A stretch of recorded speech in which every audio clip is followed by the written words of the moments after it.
السلام علیکم دوستو، کیسے ہیں آپ سب؟ میں زمینہ فیاض ایک بار پھر آپ کے ساتھ میں شروع کر رہی ہوں صراط مستقیم by the secret colour part 16۔ ہٹاؤ ہاتھ آنکھوں سے، یہ تم ہو جانتا ہوں میں، تمہیں خوشبو تو کیا آہٹ سے بھی پہچانتا ہوں میں۔ غازی، میں پہلے ابو کی قبر پر جاؤں گی، معظم نے ساتھ بیٹھے غازی سے کہا۔ معظم، بہت شام ہو گئی ہے، گھر میں سب ویٹ کر رہے ہوں گے، تمہیں میں کل قبرستان لے جاؤں گا۔ اچھا، اس نے بحث نہیں کی، بس اپنے ہاتھ میں پکڑے غازی کے ہاتھ کو دیکھتی رہی۔ اسے ہاسپٹل سے 1 ہفتے بعد ڈسچارج کیا گیا تھا کیونکہ اس کی طبیعت زیادہ خراب ہو گئی تھی، جس کی وجہ سے وہ 2 دن بے ہوش بھی رہی تھی۔ آج وہ مظفر آباد واپس آ رہے تھے، شاہ زیب گاڑی چلا رہا تھا اور وفا اس کے ساتھ فرنٹ سیٹ پر بیٹھی ہوئی تھی جو کہ سو رہی تھی۔ شاہویز کی بہن ہونے کی وجہ سے معظم اس کے ساتھ گھل مل نہیں پا رہی تھی، اس لیے وہ غازی کے ساتھ پیچھے بیٹھی ہوئی تھی۔ حذیفہ کی گاڑی میں بشریٰ اور منہا تھے جو کہ گھر پہنچ چکے تھے۔ معظم کی وجہ سے شاہ زیب گاڑی آہستہ چلا رہا تھا اور ان کی گاڑی ابھی مظفر آباد کی حدود میں داخل ہوئی تھی۔ معظم باہر نہیں دیکھ رہی تھی، جسے باہر دیکھا تو سب کچھ خراب ہو جائے گا۔ کیا دیکھ رہی ہو؟ غازی نے پوچھا۔ وہ سارا راستہ اس سے کوئی نہ کوئی بات کرتا آیا تھا تاکہ وہ گھر جانے تک فضول سوچوں میں غرق نہ ہوتی رہے۔ پتہ نہیں، اس نے شانے اچکا کر کہا۔ میرے ہاتھ بہت خوبصورت ہے کیا؟ میرے ہاتھ بہت خوبصورت ہے کیا؟ نہیں، آپ سے خوبصورت ہاتھ ابو کے ہوتے تھے، معظم نے فوراً جواب دیا۔ میرا سردار سے کیا مقابلہ معظم، تم مجھے یہ بتاؤ کہ میرے ہاتھوں میں کیا تلاش کر رہی ہو؟ مجھے نہیں معلوم، اسے واقعی معلوم نہیں تھا۔ میں بتاؤں تم کیا دیکھ رہی ہو؟ کیا؟ میری زندگی کی لکیریں دیکھ رہی ہو کہ میں کب تک تمہارا ساتھ دوں گا؟ غازی نے مسکرا کر کہا۔ کب تک دیں گے؟ میری آخری سانس تک، غازی نے کہا تو مسکرا دی۔ اگر میں کہوں کہ میں نے آپ کے ساتھ نہیں رہنا کیونکہ آپ نے مجھے دھوکہ دیا ہے تو میں کہوں گا کہ مجھے تب بھی تمہیں اپنے ساتھ رکھنا ہے۔ جواب پہلے سے ہی موجود تھا۔ ایک دلکش مسکراہٹ نے معظم کے چہرے کا احاطہ کیا۔ آپ مجھے کبھی کبھی بہت اچھے لگتے ہیں اور کبھی کبھی غازی نے تجسس سے پوچھا۔ زہر سے بھی برے، معظم نے ہنسی روکتے ہوئے کہا تو غازی کا قہقہا بلند ہوا۔ شاہ زیب نے پیچھے مڑ کر دیکھا اور مسکرا کر دوبارہ اپنی توجہ ڈرائیونگ پر ہی مرکوز کر لی۔ وہ ان دونوں کی باتیں سن رہا تھا، بلکہ گاڑی میں لگے مدھم میوزک کو انجوائے کر رہا تھا۔ آپ کی پرسنالٹی ہی ایسی ہے، کبھی بہت اچھے لگتے ہیں، کبھی حد سے زیادہ برے، اس نے اپنی بات دہرائی۔ میں تو تمہیں ہر حد سے زیادہ اچھا ہی لگنا چاہیے ہوں، غازی نے شرارت سے کہا۔ آپ فکر مت کریں، گھر پہنچ کر سب سے پہلے آپ کا بھانڈا پھوڑوں گی، پھر جا کر میرے بے چین دل کو سکون آئے گا۔ تم ایسا ہرگز نہیں کرو گی، یہ ہمارا راز ہے معظم۔ اسے سلیمان احمد کی باتوں سے ہٹانے میں کامیاب ہو گیا تھا۔ کوئی راز نہیں ہے، اگر آپ بہت پہلے بتاتے تو میں اسے راز رکھنے کے بارے میں سوچ سکتی تھی۔ معظم، تم اچھی لڑکی ہو، دادی ایسا کہتی ہے، اب تمہیں اچھی لڑکی ہونے کا عملی مظاہرہ کرنا چاہیے۔ دادی کو مجھ میں وہ خصوصیات بھی نظر آتی ہے جو مجھ میں پائی ہی نہیں جاتی۔ بہتر یہی ہے بزرگوں کا سہارا لینے کی کوشش مت کرے۔ وہ کچھ یاد کر کے مسکرائی۔ تم 1 سال کے لمبے عرصے میں کچھ ذہین نہیں ہو گئی؟ غازی نے بھویں سکیڑ کر اسے گھورا۔ میں پہلے بھی ذہین تھی غازی صاحب، اتنے ادب سے بلاتی ہو تو مجھے بہت پراؤڈ فیل ہوتا ہے۔ مطلب پتہ نہیں چلتا عزت دے رہی ہو یا طنز کر کے ذلیل کر رہی ہو۔ گھر پہنچنے تک وہ اسے مختلف باتوں میں الجھاتا رہا کہ وہ سردار کے بارے میں سوچنے اور اداس ہونے سے بچ گئی، اور گھر پہنچ جانے پر ان کا شایان شان استقبال کیا گیا۔ بالکل ویسا استقبال اس نے ذیل الرحمن کے لیے سوچ رکھا تھا، لیکن اللہ کی قدرت، جو انسان سوچتا ہے ویسا ہوتا نہیں۔ گھر پر ہر کوئی موجود تھا لیکن معظم کے لیے وہاں کوئی بھی موجود نہ تھا۔ دادی، زیمی، مہاجبین، ہر کوئی اسے اتنے پیار سے ملا تھا، لیکن اسے کسی سے مل کر وہ خوشی نہ ہوئی تھی جو سردار کے ہونے سے ہونی تھی، جیسے ساری خوشیاں اس کے ابو کے سنگ ہی تھی۔ رات کے کھانے کے بعد معظم کو اس کے کمرے میں لایا گیا، جہاں ہر چیز پہلے کی طرح موجود تھی۔ فی الوقت وہ آرام کرنا چاہتی تھی، اس لیے اپنی امی کی گود میں سر رکھ کر لیٹ گئی۔ امی، آپ کو ابو کی یاد نہیں آتی؟ معظم نے سوال کیا۔ بشریٰ بیگم اس بات پر حیران رہ گئی کہ وہ اپنے ابو کی وفات کے بارے میں جانتی ہے۔ وہ کوئی جواب ہی نہیں دے پائی۔ وہ ایک دم ذل اور زین کی باتوں سے اپنے ابو کی باتوں میں لگ گئی۔ بولے نا امی، اس نے اصرار کیا۔ شہید کبھی مرتا نہیں ہے اور وہ تو ہر وقت میرے ساتھ ہوتے ہیں، ان کے ساتھ گزرا ہر لمحہ میرے لیے بہار ہے۔ تمہارے ابو بہت اچھے انسان تھے، جنہوں نے بیٹے سے لے کر باپ ہونے تک کے فرائض ادا کیے، اور بیوی کے، ان کا مجھ سے رویہ کیا تم لوگوں کی نظروں سے بالاتر تھا؟ وہ ایک بہترین شوہر تھے، آپ ابو سے بہت پیار کرتی تھی نا؟ معظم تم چاہتی ہو میں تمہارے سامنے رونے لگ جاؤں؟ کیا ابو میرا انتظار نہیں کر سکتے تھے؟ میں انہیں دیکھنا چاہتی تھی، ان کا پوتا دنیا میں آیا تھا، اس کی خوشی ان کے چہرے پر دیکھنا چاہتی تھی، ان کا نواسا اس دنیا میں آیا تھا، ان دونوں کے لیے ہی رک جاتے، وہ نہ چاہتے ہوئے بھی شکوہ کو نہ ہوئی، کیونکہ اپنے گھر کے در و دیوار اسے کاٹ کھانے کو دوڑ رہے تھے، ہر جگہ اسے سلیمان احمد کا روشن چہرہ دکھائی دے رہا تھا۔ کیا تم یہ چاہتی ہو کہ اللہ تعالیٰ تمہارے ابو سے ناراض ہو جائے؟ نہیں، بالکل نہیں، میں ایسا کیوں چاہوں گی؟ اس نے فوراً نفی کی۔ تو پھر اللہ کے فیصلوں کو قبول کر لو، اب یہ شکوہ زبان پر ہرگز مت لانا، یہ تمہارے ابو کو ویسے نہیں ایسے اور بعد میں شہید ہونا چاہیے تھا، تمہارے ابو کی شہادت کو اللہ تعالیٰ قبول فرمائے، آمین ثم آمین۔ اس نے بھی بات سمجھ کر سر ہلایا۔ شہادت تو نوجوانوں کی ہوتی ہے، وہ لوگ جا کر بارڈرز پر لڑتے ہیں، پھر ابو کیوں گئے تھے امی؟ وہ سب کچھ جاننا چاہتی تھی۔ کچھ لوگ زندگی میں عام لوگوں کے لیے ایک فرشتہ ہوتے ہیں جو انسانوں کی خدمت اور مدد کرتا ہے، پھر اللہ تعالیٰ ایسے انسان کو موت نہیں بلکہ شہادت والی موت نصیب کرتا ہے کہ وہ مر کر بھی زندہ رہتا ہے۔ تمہارے ابو بھی زندہ ہے کیونکہ شہید کبھی مرا نہیں کرتے۔ ہاں، سردار شہید ہوئے تھے، وہ ہمارے دلوں میں زندہ ہے، اللہ نے سردار کو ان کی اچھائی کا تحفہ دیا ہے۔ وہ خود سے بڑبڑائی اور ایسے ہی باتیں کرتے ہوئے سو گئی۔ ہمیں خبر ہے کہ ہم ہیں چراغ آخر شب، ہمارے بعد اندھیرا نہیں اجالا ہے۔ فروری کے شروع کے دن تھے، سردی کم تو نہیں ہو رہی تھی لیکن زیادہ ضرور ہو گئی تھی۔ جنوری تو سارا برف باری کی نظر ہوا تھا جس کی وجہ سے معظم نیلم نہیں جا سکی تھی اور سب ابھی تک اسے بیماروں کی طرح ٹریٹ کر رہے تھے، لیکن اب وہ بالکل ٹھیک تھی، البتہ اینک پہننے کی وجہ سے وہ کافی ناخوش تھی اور آپریشن کروانا نہیں چاہتی تھی، جس کے لیے غازی قطعی طور پر راضی نہیں تھا۔ وہ اس وقت ٹیرس پر کھڑی فروری کی یکبستہ ہواؤں سے لطف اندوز ہو رہی تھی۔ سفید کرتا فراک کے اوپر اس نے سرخ رنگ کی شال لپیٹی ہوئی تھی جو کہ اسے ٹھنڈ سے بچنے کے لیے ناکافی تھی، لیکن یہ غازی کا معظم کے لیے پہلا تحفہ تھا جو اس نے دل سے قبول کیا تھا۔ اسے آج غازی کے ساتھ قبرستان جانا تھا، اس لیے وہ غازی کا انتظار کر رہی تھی۔ عصر کے بعد وہ غازی کے ساتھ اپنے ابو کی قبر پر تھی اور اس کی توقع کے خلاف اسے رونا نہیں آیا تھا بلکہ ایک عجیب سے سکون کا احساس ہوا تھا۔ وہ ابو کی قبر پر فاتحہ پڑھنے کے بعد وہیں بیٹھی ہوئی تھی اور غازی آس پاس قبروں پر گلاب کے تازہ پھول پھینک رہا تھا اور سب کی فاتحہ بھی پڑھ رہا تھا۔ آپ کو پتہ ہے آپ دنیا کے سب سے اچھے باپ ہیں، مجھے فخر ہے کہ میں آپ کی بیٹی ہوں، آپ میرے ہیرو ہیں ابو، آپ ایک عظیم انسان ہیں۔ پتہ ہے آپ کی معظم بالکل بھی نہیں روئی، آپ ایسے گئے ہیں کہ میں رو ہی نہیں سکی۔ آپ کو یہاں پرسکون ماحول میں دیکھ کر مجھے بہت اچھا لگا، مجھے یقین ہے آپ مجھے سن رہے ہیں ابو، آپ تو اللہ تعالیٰ سے ملاقات کر کے بہت خوش ہوں گے۔ بس ایک شکوہ تھا کہ آپ نے جانے سے پہلے مجھے کیوں نہیں بتایا؟ کیا معظم کا انتظار نہیں کر سکتے تھے؟ غازی اس کے پاس آ گیا تو وہ خاموش ہو گئی۔ ایک بار پھر ان کی مغفرت کی دعا مانگ کر اٹھ کھڑی ہوئی۔ آؤ میں تمہیں اپنے پیرنٹس والدین کی قبریں دکھاؤں۔ غازی نے دایاں ہاتھ اس کی جانب بڑھایا۔ کیا آپ کے والدین بھی اسی قبرستان میں دفن ہیں؟ اس نے پوچھا اور غازی کا بڑھا ہوا ہاتھ تھام لیا۔ وہ دونوں قبروں کے درمیان بنے ہوئے راستے میں آگے پیچھے چلنے لگے۔ چند قدموں بعد غازی رک گیا۔ معظم نے قبروں کے کتبوں پر لگے ناموں کو پڑھا۔ باقی تمام قبروں کی نسبت وہ صاف ستھری تھی اور ان پر ابھی تازہ پھول ڈالے گئے تھے۔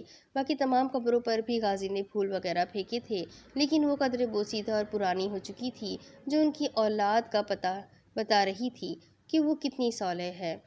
ہمارے یہاں یہ بڑا المیہ ہے، پہلے تو ہم لوگوں کو جینے نہیں دیتے اور اگر وہ مر جائے تو خوب واویلا کرتے ہیں اور پھر ایسا بھولتے ہیں جیسے وہ شخص کبھی ہمارے درمیان تھا ہی نہیں۔ خیر یہ انسانی فطرت ہے، لیکن غازی ایسا نہیں تھا، وہ فرمانبردار بیٹا تھا جس نے ماں باپ کے جانے کے بعد بھی ان کی قبروں کو روشن کیے رکھا تھا۔ وہ دونوں سمجھدار تھے، جانتے تھے قبرستان میں زیادہ بات نہیں کرنی، اسی لیے خاموشی سے مغفرت کی دعا مانگ کر واپس آ گئے۔ آپ ٹھیک ہے غازی؟ معظم نے واپسی کے راستے پر پوچھا کیونکہ وہ بہت خاموش ہو گیا تھا۔ گاڑی کی اسٹیئرنگ سنبھالتے وہ پھیکا سا مسکرایا۔ ہاں میں ٹھیک ہوں۔